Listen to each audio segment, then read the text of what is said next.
Hey everyone, Hurricane 810K here. Just thought I'd give you a video overview of the LWRC REPR, show you some of the unique features of the REPR, and kind of how it compares to some of the other rifles out there on the market that fit into its same platform of the whole 7.62 precision rifle slash battle rifle realm. The REPR in itself is fairly unique compared to a gas operated rifle in that it is a short stroke piston. Instead of using a traditional T-style charging handle, LWRC opted to go with a left side non-reciprocating charging handle. They also use a 4-way adjustable gas block and their proprietary RMR top rail. You know, the REPR to me, at least the way I employ it, I mean right now I'm running a Night Force 2.5 to 10 by 24 close range mil zero stop optic. You know, I basically employ this out to 600 in, and you know, with the weight of the rifle being approximately 9.5 pounds empty, by the time I throw on an optic, by the time I throw on a suppressor and a fully loaded magazine, you know, I'm probably tipping the scales anywhere between 11.5 and say 12.5 pounds, depending if I'm running with it suppressed or not. I mean, you can still use it as a blaster and a shooter, but over a long day, it's going to get tiring, and shooting anything other than a supported position is going to make it fairly difficult to accurately engage your target. So let's start off here, kind of show you the gas block, kind of how it's set up, some of the features on it, what they do. First off, it's a 4-way adjustable gas block with 4 settings. First one being N for normal use. Second one, A for adverse. This is mainly used if your rifle is obviously very carboned up, if you're shooting in an austere environment and you have grit, grime, mud, whatever else inside your action, and your rifle starting to bind, you need a little more oomph to get the action to cycle. You have the C setting for closed. This is for when you're possibly shooting suppressed and you want the absolute maximum bolt rifle-like accuracy out of your weapon. This takes all the movement after you pull the trigger. Or if you're trying to make that one shot, you don't want to have to look for your brass. All you got to do is manually cycle the action after each shot and you'll be good to go. The last setting, S for suppressed, cuts off a little bit of the gas, because when you throw a can on, you're going to induce a little bit more back pressure in it to begin with.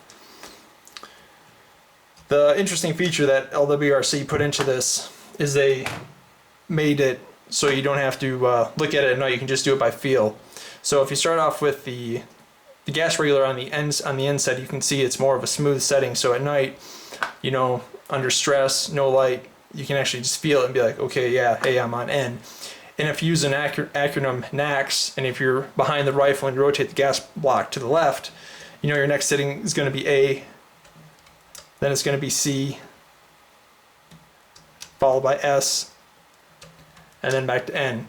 So that's one little feature that LWRC decided to incorporate in the gas block to make it a little bit easier to find at night under stress without actually looking at the gas block. Obviously, they're using their RMR rail system. Like all the other rails, has 2 captured thumb screws up front. Unscrew those, slide the rail off, exposes the piston cup and the op rod for cleaning and or disassembly. We'll be going over that in a little bit.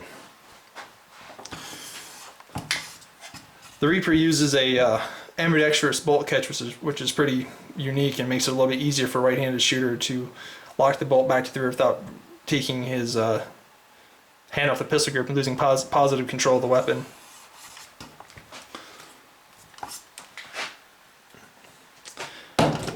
They've also incorporated a non-reciprocating left side charging handle with a built-in forward assist. You know, this makes it very nice for a right-handed shooter to stay on the gun and be able to lock the bolt to the rear and or cycle the action, unlike a traditional T-style charging handle where you have to break your cheek weld. And most of the guys that are right-handed will tend to leave their left hand on the forearm, grab the charging handle with the right hand, and do what they need to do. The RMR rail system is, in theory, it's pretty much similar to any other rail out there. I mean, it has provisions to attach rails on all four sides. Obviously, the top part of the rail is machined into the cover itself. But one of the nice things that LWRC decided to do is to leave off the side and the bottom rails. And the main reason for this is not everybody needs a full 10 or 12 inches of rail. Not everybody's running optics and lasers and bipods and every forward grips and everything else you can think of. So they left it up to the shooter to decide where and how many rails they want to place. So by buying these individual rail sections, they can just mate up, and obviously you can see there you can put as few or as many rail pieces on as you want. The only one I have on here now, I have a little section on the bottom for my LaRue bipod adapter and Harris BR bipod, as well as their push button sling swivel attachment for a QD sling swivel. Now this one has a limiter in it, so the swivel doesn't go 100 or doesn't go 360, so you can kind of see the limit of travel in there. Another nice feature about not having the rails all the way around is it kind of makes it a little bit slimmer and more low profile rail than having a full rail and doing the panels on it. The only issue here is that, especially shooting in this desert in the high sun in the middle of the summer, is that just by baking in the sun alone, this rail will get overly hot enough that you can't handle it with a bare hand. And couple that with putting rounds through it, and then oh yeah, by the way, I'm shooting this thing suppressed now. I haven't held a laser temperature gauge up to it. Maybe I should, but I can guarantee you that that thing gets way too hot to hold with your bare hand. So in that case, you're either running this thing with gloves, or you're putting the rails back on and you're putting the panels back on, because unless you got some Hulk-like hands that are made out of asbestos, you're going to burn your hand by running this thing without gloves or without those rails and panels. Let's see. When you get this thing from LWRC, obviously you get the setup of basically the LWRC / Troy flip up front and rear backup sights. You get the Magpul E-Mod stock, Magpul Myad grip, and the Magpul enhanced trigger guard. And what they're doing with these Reapers, if I can recall correctly here, the 16-inch models are shipping with basically a standard AR trigger, so the standard pull. You're gonna have a little bit of creep, and I believe the 18-inch models and the 20-inch models are coming with the Giselle triggers. I may be incorrect on the 18. It may be some sort of an enhanced standard AR trigger, but I know the 20-inch models are coming with a Giselle trigger. Let me show you the operation here of the charging handle and how this whole thing works.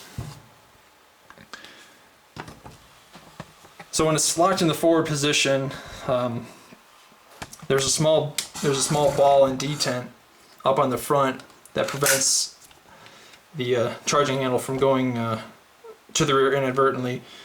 So here you can see the detent machined on the upper receiver, and there's a corresponding ball and spring plunger held underneath this screw.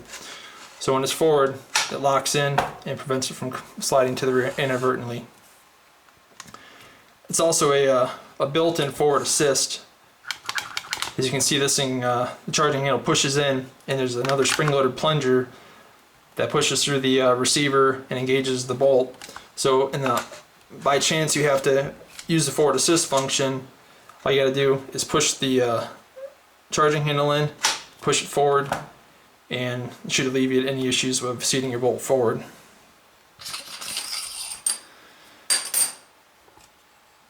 The the rail system is like any other LWRC, as I said before. Take out the two thumb screws, pop off the front rail, and it exposes the piston cup and the piston for cleaning and disassembly.